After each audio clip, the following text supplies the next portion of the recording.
Bapak Ibu dimanapun kau berada, puji Tuhan, hari ini kita akan mendengarkan saksi hidup bahwa kuasa firman Tuhan berkuasa membebaskan orang yang terikat dengan kuasa gelap bertahun-tahun.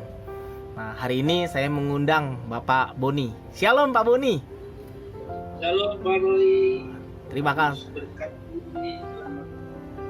Ya, terima kasih Pak Boni bisa bergabung. Ya, langsung saja Pak Boni, silakan Bapak cerita kesaksian Bapak, bagaimana dulunya Bapak seperti apa dan apa yang terjadi setelah Bapak terima Tuhan Yesus. Silakan Pak. Shalom, perkenalkan nama saya Boni Siu.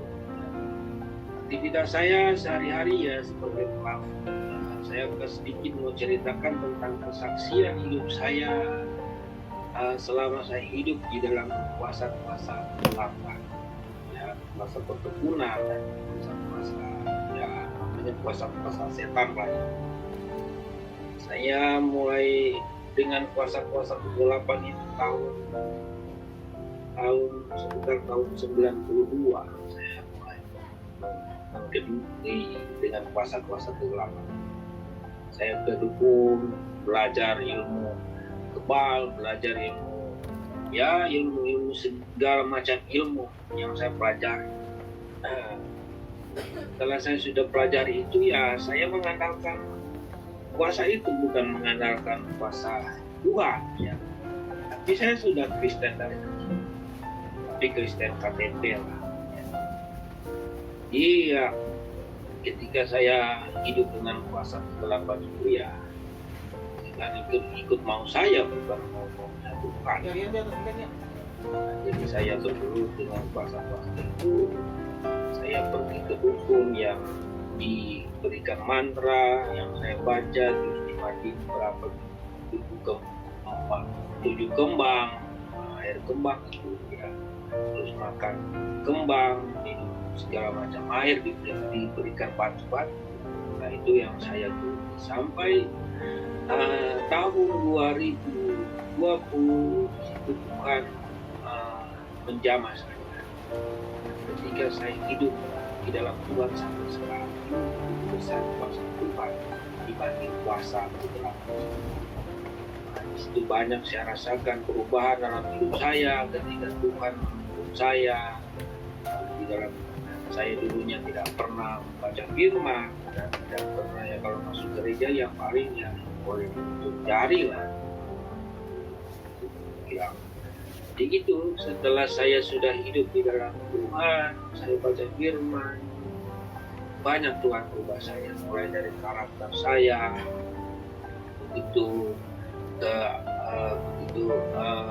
keinginan-keinginan saya, gitu, kebiasaan-kebiasaan saya Tuhan ubah semua. Dan saya percaya kuasanya memang nyata.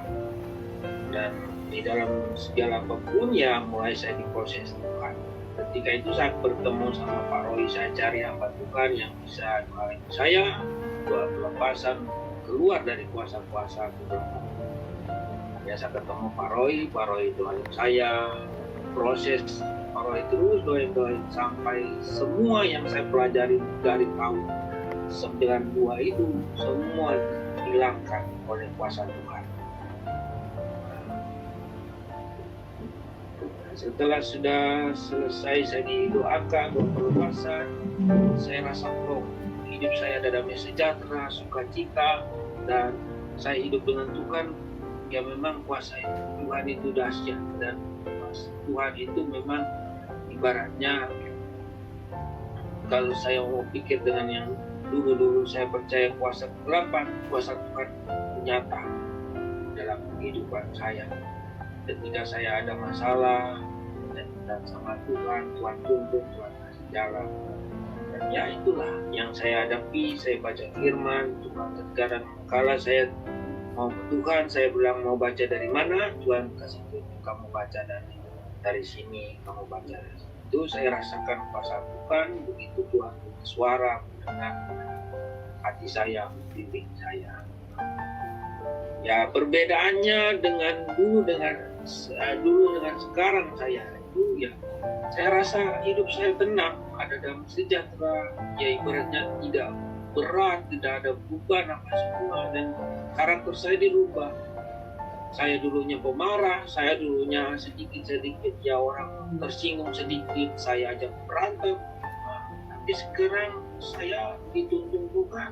Ya itulah Roh Kudus yang bekerja dalam hidup saya. Setiap ada masalah begitu, saya diajar hidup dalam kasih.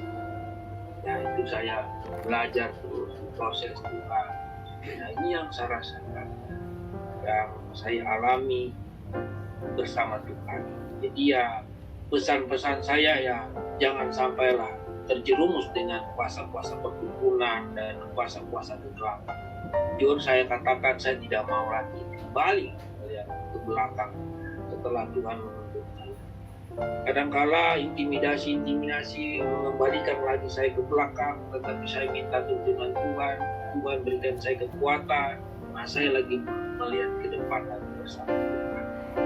Itu yang saya alami di dalam kehidupan saya setelah hidup dengan Tuhan. Dulunya saya tidak pernah ibaratnya sembahyang, penyembahan, kalau mau tidur langsung tidur. Nah, sekarang tiap pagi Tuhan bangunin saya, bangun, menyembah saya, baca firman saya bangun. Dulu enggak, saya bangun kadang-kala sudah mau kerja jam 8 saya baru bangun. Kalau sekarang pagi-pagi Tuhan sudah kasih bangun. Itu memang nyata. Itu memang Tuhan Yesus memang ajaib. Saya percaya ajaib. Yang memang nyata ketika saya menyembah dia hadir. Nah, cuma ya itu setan tidak mau tinggal diam. Yang namanya setan itu datang membunuh dan membinasakan. Dan iya itu. Dia ubek-ubek lagi supaya saya ikut lagi ke belakang, lihat lagi ke belakang. Ya, tapi saya tetap berjalan di belakang. Saya tidak mau lagi kembali ke dunia saya yang karena dunia saya dulu itu ya gelap. Sekarang dunia saya terang. Saya merasa sukacita, saya penyembahan. Wah, ada damai sejahtera lah. Kalau dulu nggak ada damai sejahtera. Nah, itu yang saya alami. Setelah saya hidup dengan Tuhan, dibanding hidup dulu dengan kuasa kegelapan dengan kuasa sekarang dengan kuasa Tuhan, saya ada damai sejahtera. Kalau dulu nggak ada damai sejahtera. Itulah kesaksian saya yang saya alami. Nah, nanti saya sambung lagi kesaksian-kesaksian begitu besar, mujizat-mujizat Tuhan yang Tuhan berikan sama saya. Saat ini saya diproses Tuhan. Nah, itulah kadang-kala kita diproses Tuhan itu. Ya kita manusia mau instan, kalau Tuhan tidak mau instan, Tuhan punya waktu. Nah, jadi kan dikatakan Tuhan semua indah pada waktu. Tuhan, jadi ya ikut aja proses Tuhan, jangan menyerah. Sama saja Tuhan Yesus waktu disalibkan, dia berjalan, salib, bagaimana kita juga perlu salib. Nah, itu kesaksian saya. Kalau dulu saya tidak berusaha mau saya, karena kuasa kegelapan yang saya makan, saya baca mantra itu. Sekarang saya tidak baca mantra, saya baca firman Tuhan. Itu mantra saya sekarang. Itu karena Bapak sekalian, saudara-saudara, itu kesaksian saya. Jadi saya cuma sarankan jangan sekali-kali terlibat dalam kuasa Tuhan. Nah, itu sangat berbahaya. Kalau tidak gila, mati. Itu aja. Itu aja. Itu Pak Roy. Kasih kesaksian saya. Luar biasa loh Pak Boni. Terima kasih. Pak Boni, boleh saya tanya sedikit ya Pak Boni? Nah, tadi waktu Bapak mendalami ilmu, apakah ada dampak Pak buat diri sendiri? Ada. Kalau dampak banyak Pak. Kalau dampak buat diri kita sendiri, kenapa? Ketika kita belajar ilmu kegelapan itu, kuasa kegelapan, perkumpulan, kita kan akan mau tes sama orang lain. Ya, orang itu kan ada juga biasa perkumpulan juga saling bertantang. Tetapi di dalam kuasa Tuhan, kamu mau beribu-ribu kuasa kegelapan itu, dalam nama Yesus saja, nyingkir kamu, hancur, terbakar oleh api. Nah itu. Kalau dulu, wah kita kalah, kita cari lagi dukun lain, kita belajar lagi di situ. Nah, itu. Jadi, tapi sekarang dukun saya dahsyat. Tuhan Yesus punya kuasa dahsyat. Amin. Jadi dulu kalau namanya luar biasa. Jadi dulu begini Pak, jadi dulu kalau kalah cari dukun yang lebih sakti lagi. Nah, cari dukun lebih sakti. Supaya apa Pak? Jadi, Supaya apa? ya itu supaya orang lihat kita hebat, ya kan. Tapi efeknya, ya itulah Pak. Efeknya belakang hari. Nah, pada saat sekarang ini terasa. Tapi di dalam Tuhan kuasanya sempurna. Amin. Dengan baik. Puji Tuhan ya. Luar biasa. Apalagi dulu saya juga gunakan itu ya ilmu perempuan ya, ibaratnya kalau mau dibilang jarang goyang lah, mersuem lah, apakah itu semua lah Pak. Supaya perempuan itu terpikat, kita cuma pakai asap rokok, kita cuma jarak jauh, itu semua udahlah. Akhirnya ada efeknya, tapi itu hal pribadi saya, ada efeknya. Kalau pakai ilmu itu berhasil nggak sih Pak sebenarnya? Pakai ilmu itu ya sebenarnya berhasil kita lihat. Memang kuasa Tuhan, kuasa iblis itu memang kita lihat berhasil, tapi ada efeknya. Ya, memang nyata kebal. Kenapa? Itu yang kuasa yang memaintain. Tetapi kuasa Tuhan wah, orang bilang ya kamu pakai ilmu kebal, tapi dalam nama Tuhan Yesus kamu ditolong. Ya salah satunya kita mau ambil contoh lagi seperti ya Daud Tony sama pendeta Gilbert. Itu saja contohnya. Pada siatnya Daud Tony. Daud Tony dipakai Tuhan, begitu besar kasih karunia Tuhan. Dari yang jahat diambil dia supaya memberitakan kebenaran firman. Ya, itu yang saya minta sama Tuhan. Luar biasa ya. Jadi sekarang Bapak udah lebih tenang ya, lebih damai, lebih sukacita ya Pak? Lebih sukacita, damai, sejahtera. Puji Tuhan ya. Terima kasih ya Pak Boni buat kesaksiannya. Ya. Baik Bapak Ibu, Ya.